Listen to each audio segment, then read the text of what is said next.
Hi everyone and welcome to the start of a brand new course covering how to create a control rig and use it inside your games and animations. In this first episode we're going to give you an introductory course of the control rig, talking about controls, how they work and also how to set them up and tie them to bones. We'll also introduce you to the full body IK node and how to set that up, some basic IK setups. So let's jump in. The first thing to do when setting up a control rig is you need to go and have the control rig itself, and I usually put this in the same place that you find the skeleton, the physics asset and the mesh usually. So go to animation and you'll find control rig on this, and we're going to choose this control rig parent blueprint, hit create and control rig. We'll do CR Loveland and open this up. Inside your control rig, you need to assign it to a particular mesh. We're going to go down to where you see rig hierarchy and click import hierarchy. And inside this mesh selection here, we're going to choose our, in my case, Lava Man and click OK. We should see him here come up all like this, along with these bones down here, like so. So the control rig is a way of attaching controls to our skeletal rig here to make it easier for us to animate them around our scene. It also allows us to set up some IK positioning too, using the built-in IK nodes. Okay, so to get started with our control rig design here, we're going to set up some controls. Now I'm going to start with the head here. You can start wherever else you like. I'm going to start with the head. And on the head, you're going to right click on the bone and go to new and new control. You'll see here head control indicated by this little red icon here, and in the viewport it'll appear, and at the moment mine's inside the head because its default shape is like a dot, but we're going to change that shape, and you'll find that over here on the right hand side in the shape properties it may be minimized, just expand open. It is, and we're going to change the shape here to be any shape we like. We're going to go for circle thick. Yeah. And I want to make sure I'm scaling and transforming the shape itself down here at the bottom. I'm just going to click the little lock icon here to make this uniform. Scale this up so it appears outside of the head. More. A little bit more. A little bit more. Yeah, there we go.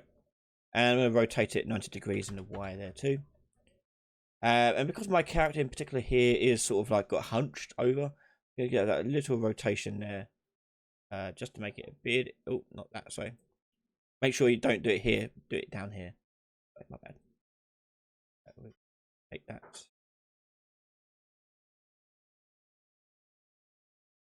Yeah.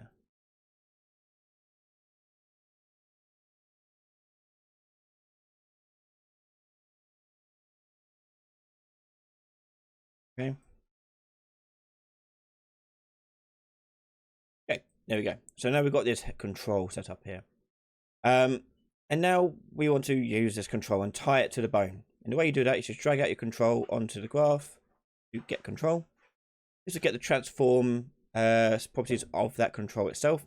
And then we're going to get the control, not control, the bone. We're going to tie it to, and that'll be the head here.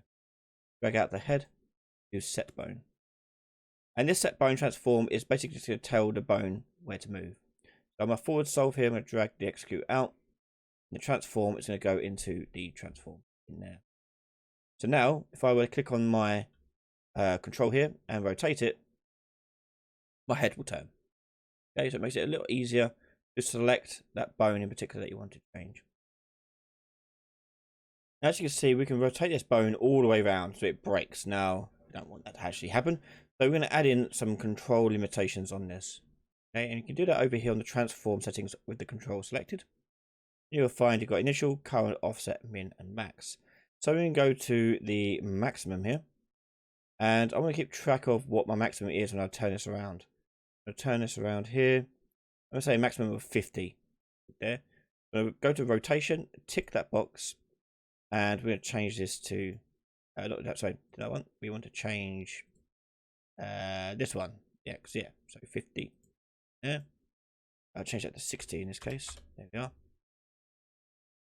And that's the maximum that one can be. Okay, so if I go to turn it, it won't turn further than that. Now, as for the other way, minimum, we have to turn it back the other way, and we'll make it equal the same. So I'm going to go back to minimum, tick the X box for rotation, do -60. And now my character's head won't turn further than this. Okay, so we can add nice little controls like that to stop our characters getting too broken by what we're doing inside of the control rig. So next we're going to work on showing how to build out our full body IK. Now for this to work, we need to set up the controls for the arms and the legs. So let's go ahead and do that for each of these arms. So I'm going to go find my hand R here, right click, new control, and we're going to go to shape here. We'll use a circle again, click, change the size of this one, like that.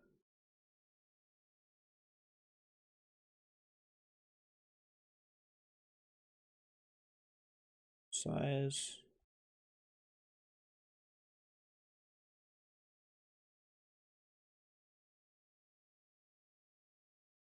Okay.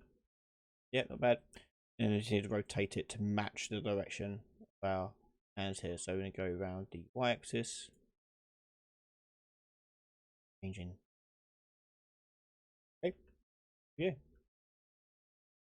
So there's our circle thick for that one, and we scale it down actually.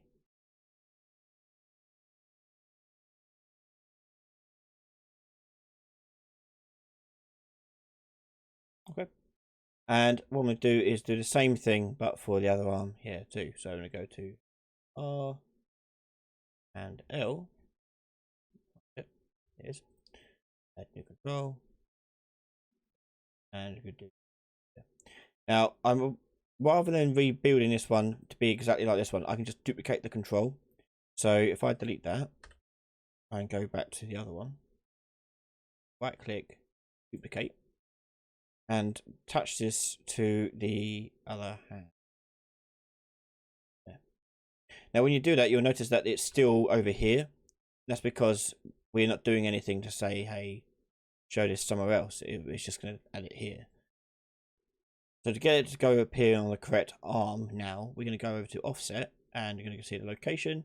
We set it back down to 0. And you're going to see here we've got the location of it now over here, but we've got the orientation the wrong way around. So we're going to go down to our shape transform here and just rotate that around to match where we want it to be. Also, we need to reset the offset here for the location.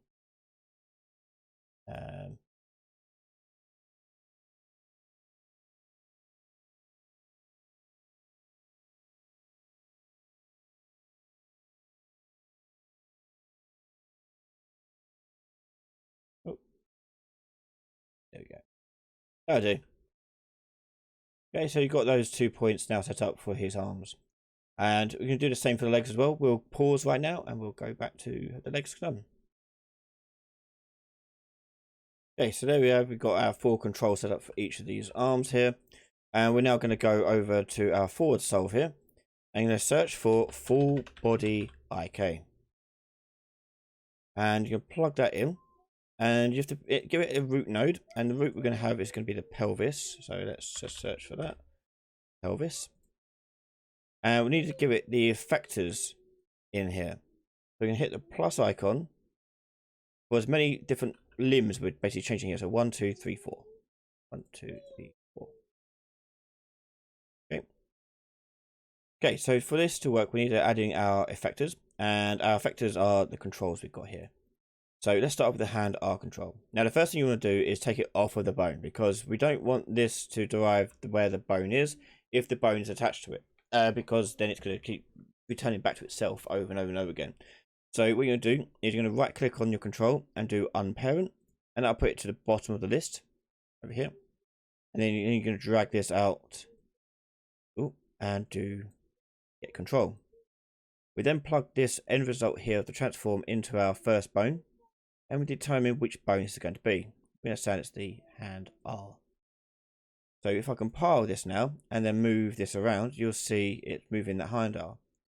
Now the head here is breaking a lot, and that's because our head will need to be using full body as well. So for now, we're going to turn off the head temporarily, head for set transform.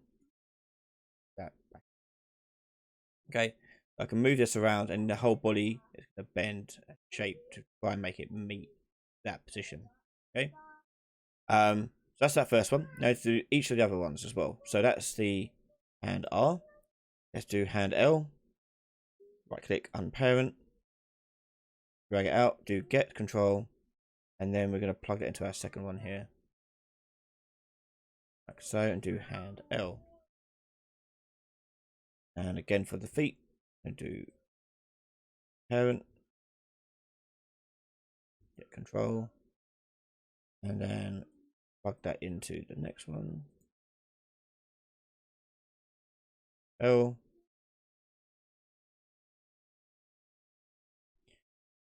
And then we got other foot.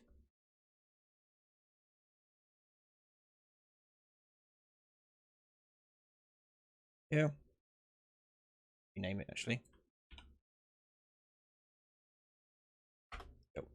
Yeah, right click, unparent. Down here again. Oh, get control. And oh, it didn't open. Plug in there. And this will be foot R. Okay, so now we've got that all hooked up. We can hit compile, and you can see now I can click on each of these arms, feet, and it'll move them. So move the foot up, it'll bend the knee as well. Okay, so really simple, quick, easy way to get full body IK into your game character. And now we can add in our limitations that we've done before with the head. So if I go over to my min and max settings for each of these, I can set those up. So we're going to go to location in the Y first of all, and this is using the world coordinates. So it's going to go along the Y, which is forward and back. And I'm going to set a value of say 75 there. And now you have a limit of how far forward you can go. Now it's going to skirt around like that because we have to do it for all of these locations here to avoid it having weird issues like that. So that's 75 there. We're going to change in the X here. We'll do 20. So that'd be a sideways movement. Minimum, we're going to do minus 20. And this one would be minus 60. But not as far back. There we are. And if I now try to move this around, you'll see I'm limited in which way I can go. And you can see those limits in action here on the foot placement here. Okay, so I can't go that far. I'm stuck inside this box basically. That's the head you're seeing spinning around there. We'll disconnect the head. Unpairing that. So yeah, you can see the limits here drawn as this box shape. So you can play about with these different settings here to get that different effect. So location here minus 20 is minimum. That's 20 there. I could say the minimum of that would be let's say 40. Wrong way. 20. And then minimum minus 50. Yeah, there we go. Maybe a bit more. Minus 60. There we are. So this foot can only go inside this box. Okay, no matter what I do, it can't go outside that box at all. Really easy, nice way to add the limitations into it. Okay, you're going to do the same thing for the other foot. Go here and basically in values. So min for this one would be minus 60. Max would be 75. Here max would be 20. Min would be minus 60. Tick. No, don't tick. Dead. Compile that. Okay, so we've got that, but obviously it's still using the same coordinate base over here. I don't want that to be there. I want to move across. Hello. So over here on the maximum head, on the X, sorry, maybe 70. Oh no, we'll do 60. And then the min would be minus 20. There we go. So now this foot is locked to this square. You're not going to accidentally make some weird broken height. Well, that's pretty broken. That's the height, so we'll fix that. If we just tick the height for minimum here to be 0, that way I can't go beneath the floor right there. Okay. Obviously, height we need to do as well. Max height of say 30. See, I'll go higher.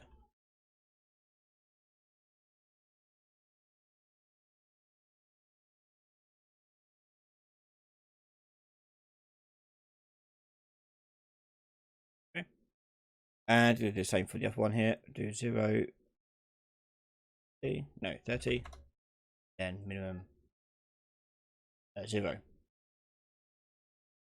And there you go. We've got our controls there. Now, if you don't want to see the little boxes that you see here indicating this, you just turn off draw limits, and I'll stop that from displaying there. It makes it keep it a bit tidier and easier to see what the hell we're doing. Okay. Wow.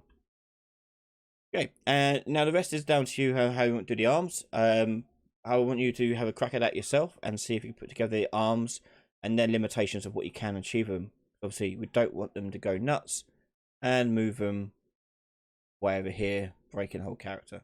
Okay, so that'll do for this part, and I'll see you in the next part.